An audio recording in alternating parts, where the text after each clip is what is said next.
Gaetz, a member of the Judiciary Committee. The gentleman is recognized for 2 minutes. I thank the gentleman for yielding. Today in the Congress, too many Republicans and Democrats are obsessed with health insurance, often at the expense of the reforms that could reduce the cost of health care. If we cut the cost of health care, we make solutions far more attainable for affordable coverage.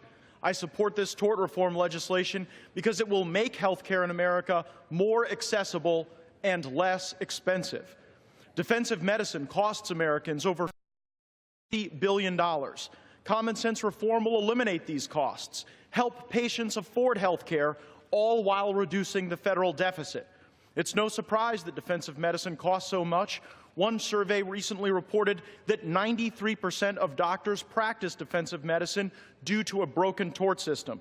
It's outrageous that we force doctors to subject patients to costly, unnecessary, and occasionally harmful tests just to avoid frivolous lawsuits.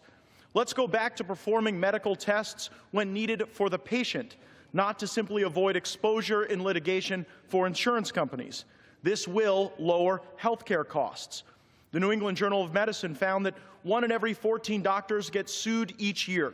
An earlier Harvard study revealed that 40% of these malpractice suits were groundless.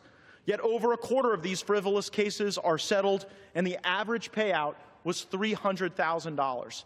Groundless cases overburden our legal system, making it harder for people with legitimate grievances to have their day in court.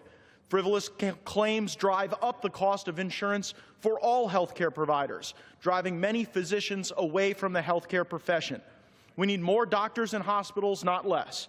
And without reform, we get higher costs, fewer doctors, a larger federal deficit, and worse healthcare outcomes. Let's pass this bill and start delivering on more accessible health care for the American people. I yield.